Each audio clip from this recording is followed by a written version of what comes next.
So job for today is about the greenhouse, a little bit about it, and there's a couple of things I would change on it.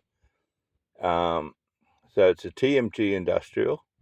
This one's a 1220, so it's 12 meters. 3.66 meters by 6.5 meters. So that's the size of it, and it goes together pretty well. It's pretty easy to put up 4-5 days playing around, whatever you want to do. I put it up on 200 mil treated pine sleepers, and there's a reason why I do that is because I wanted the head height, and there's a couple of things I would change about, and I'll just run through them. First of all, the rail height for the wind up, I would have put it up higher, and I may end up doing that, taking it off completely and moving it up a little bit higher. And there's a reason for that, is because of how a greenhouse works. So just go in here and we'll talk about how it works. So a greenhouse, a dome like this, the air circulates around like that. So the air circulates around in the top, and where your grow height is on your plants is determined by where it is in the circular pattern of the air coming through here. On my benches that I've got, they're way too high, right? They're too high. They're up above the roll-up part, roll-up section, which means they're in the middle of the heat there, right in the heat zone, which is probably all right in most cases. But that's just a standard bench height. So this bench here, which is what I put in today, I bought it, it had broken legs, it was busted, it was really crap. So I've just welded up and put feet on it and put it all together and put it in there. It's quite big. But the best part about this one is that it has a bottom shelf, which is in the roll-up zone where you can keep the temperature out of your plants, especially if they're growing plants, but you can still keep the temperature in the greenhouse and make it a little bit better. So that's what I would do a little bit different to this.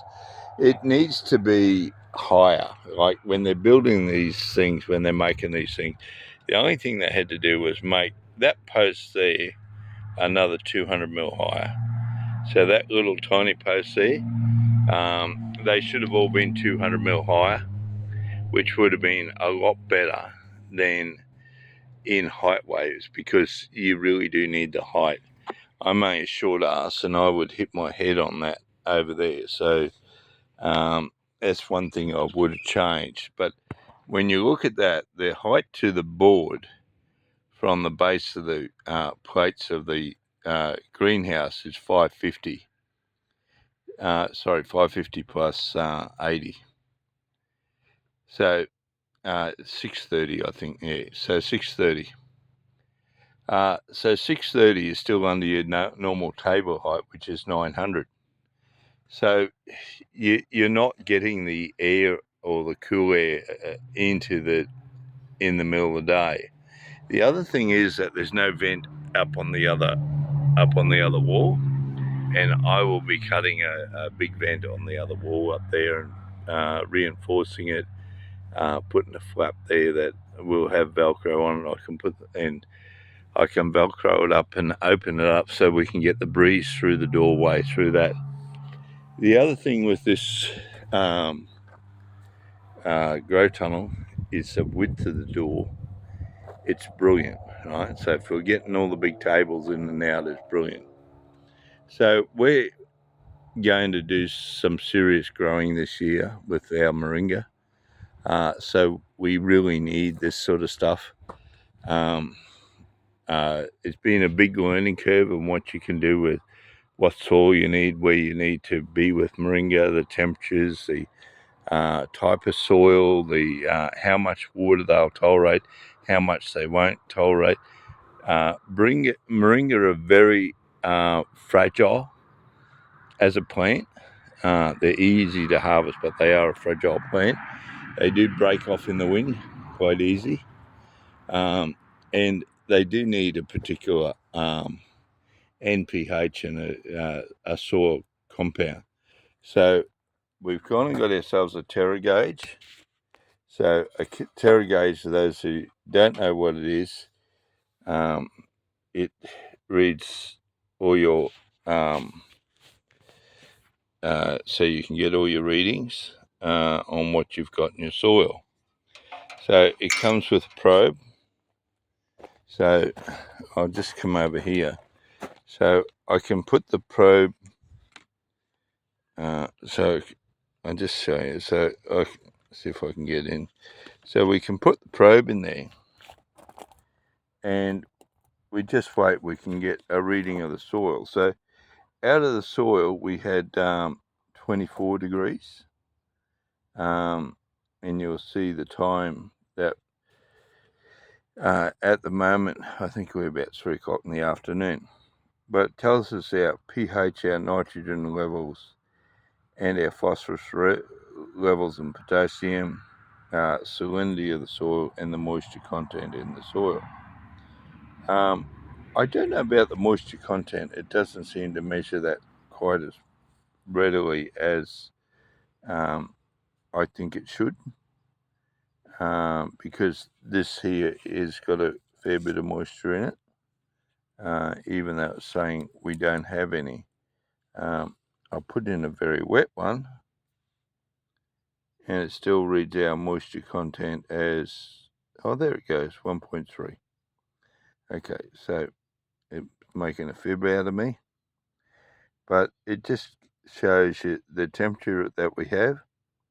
So that pot there, which is right next to the one we just tested, is 23.5 in the temperature, whereas the other one, when we tested this one here, the temperature in the pot is 34, 36. So this one on the outside has got more temperature than the one on the inside. They're absorbing a lot more heat into it, so there's a lot more heat.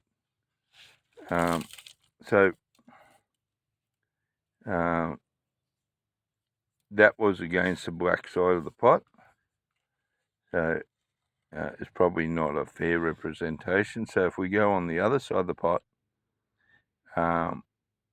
we're coming down, so we're in on the shaded side of that. So we can see that probably if we keep turning our pots around, we'll get even heat through the pot,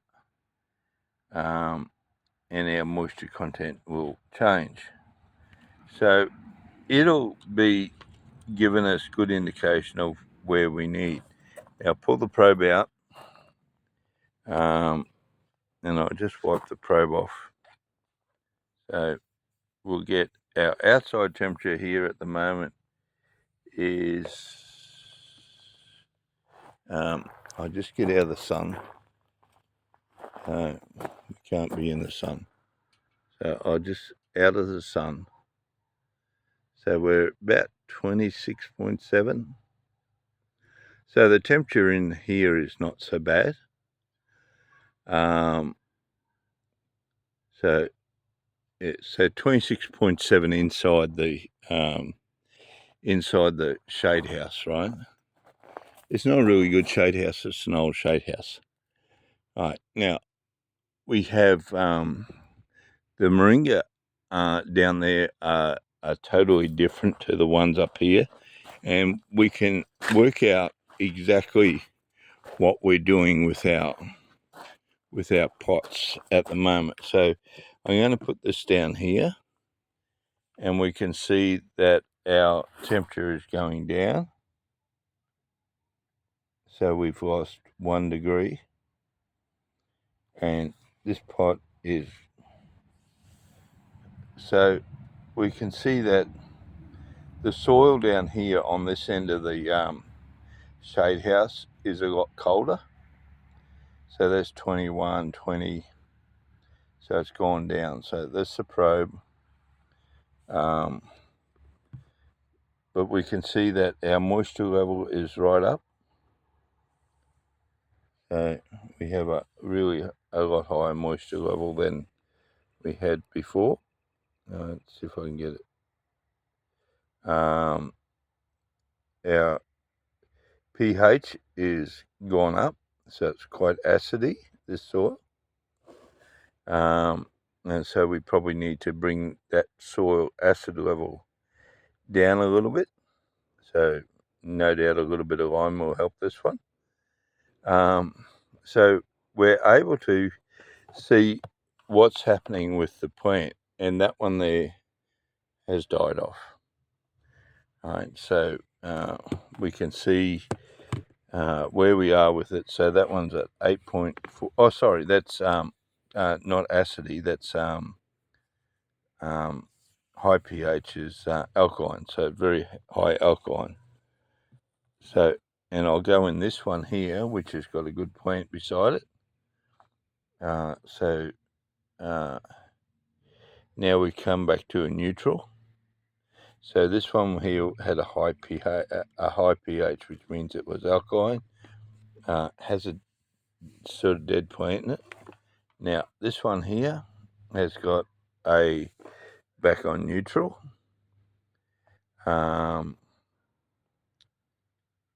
It doesn't have much moisture in it.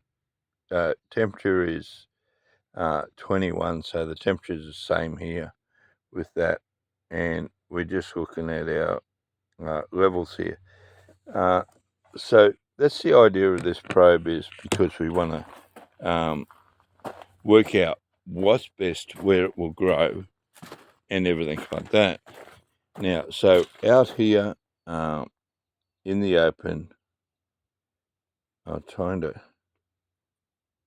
so, which is about right. It's about 19.8, 20 degrees outside at the moment. Last night we got down to 2.5 degrees Celsius. So it got a bit cool here. So if I walk into the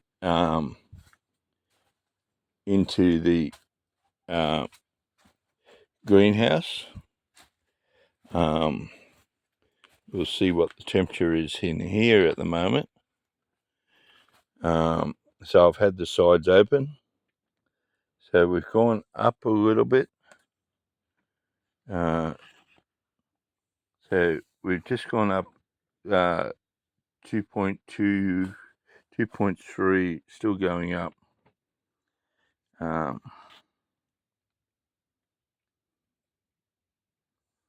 So 24, and it's still going up because it's starting to get the temperature, read the temperature. Now, so we choose this pot here, which is down here. So we can see that we just look at it for a while. We got our potassium, our nitrogen, our phosphorus, our salinity, EC, just forget what that is, and moisture. So we're a little bit low on moisture, but Moringa don't like moisture, so that's probably all right for here. But we've got inside the pot, there's 27 degrees. Now, I'll just take this out. It takes a little bit for the probe to reset. So I'll just put the probe in the center and see what it does.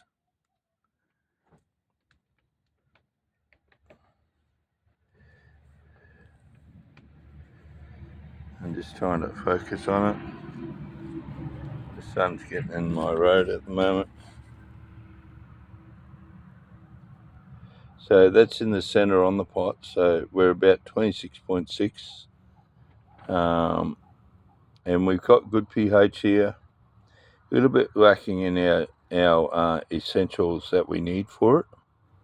So our NPH is really low.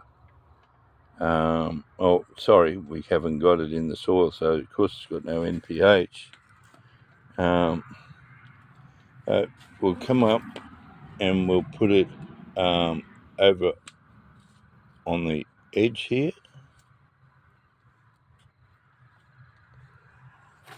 and we'll just wait and see what happens.